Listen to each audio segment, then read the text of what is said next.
Hello and welcome to Any Answers Answered for June 2020.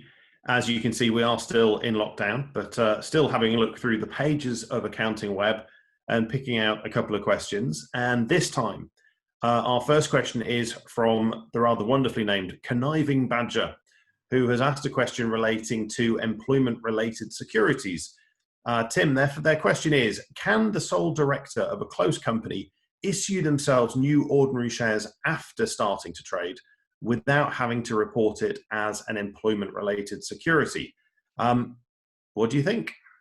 Well, it's an interesting question, and one that I remember you and I had to consider ourselves several years ago. The circumstances that Conniving Badger refers to is that a company was set up by issuing one ordinary share on incorporation, he says so, or she so. May have been a sole trader who incorporated, issued one £1 share, but then several years later issued a further 99 of the exact same type of ordinary share at £1 each. And that was after the company had started trading. Now, common sense says that this should not be classified as by reason of employment, and therefore there's no need to report it. By the way, it used to be reportable on the Form 42, but some time ago that was replaced by an online form, so you need to go online and notify. Now, there are a number of suggestions that various other contributors have made on the accountingWEB website. One of them referring, in fact, to an Abbey Tax conference where a speaker indicated that it would be reportable, but the general consensus seems to be that this is all a bit ridiculous and why bother? I've had a look at it and followed up some of the links in some of the answers made and would agree that the legislation strictly would require notification to the revenue through the online process of this further issue of shares, because the individual is a director and the definition in the legislation of shares being acquired by reason of employment includes not just shares that are acquired because of employment, but as the Revenue Manual says, shares deemed to have been acquired because of employment. They are deemed to have been acquired because of employment when the opportunity to acquire them is made available to employees by an employer or a person connected with an employer. So I think it's fairly clear that these shares do count as being acquired by reason of the sole director shareholder's employment, strictly speaking, and they are not within one of the exceptions that would mean you don't have to report. So strictly, I think I agree with the commentators on accountingWEB who said, yeah, it's crazy that you do need to report. But I would note one of the later comments, which I'm just having a look at it on screen here, was posted towards the end of May by DWGW, saying, I agree with everyone who says reporting such a non-event is a ridiculous waste of time, not least because the ownership of the company, which is what this is all about, hasn't changed at all. But Tax Dragon has made a good technical point. Yes, you should do it. But this is the point that DWGW has made. What I would add is that if your client might ever sell the company, I'd recommend going through the ERS, Employment-Related Security Return Filing rigmarole, nonsensical as it is.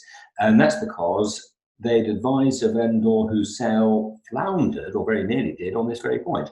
The purchaser's advisors insisted that there was an ERS issue, and of course that then causes all sorts of difficulty in negotiating a sale. Our second question this month comes from Chris Ack, I guess Chris Accountant at 1985, and it's to do with VAT on trivial benefits. The question is, the revenues guidance seems to clearly indicate, says Chris, that the VAT on items bought for personal use cannot be reclaimed. All of the other guidance he has read indicates that it can be. What am I missing relating to trivial benefits? I thought, he says, it might be because the trivial benefit is regarded as a business expense, as it is a way of rewarding or remunerating an employee.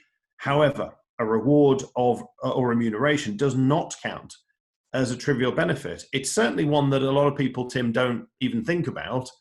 And I know that to make sure we got this absolutely right, we phoned a friend. We did, although I'm sure we could have just checked at either Absolute Accounting Software Limited or PTP Training Limited to make sure that we had treated it correctly ourselves for VAT, because as many viewers will know, we have often recommended, and indeed this is referred to in the accountingWEB post, my own name appears a couple of times in the postings, because we have on the lecture circuit recommended that agents do advise clients that they can use the trivial benefit regime to provide not just ordinary employees, but also director shareholders with qualifying trivial benefits.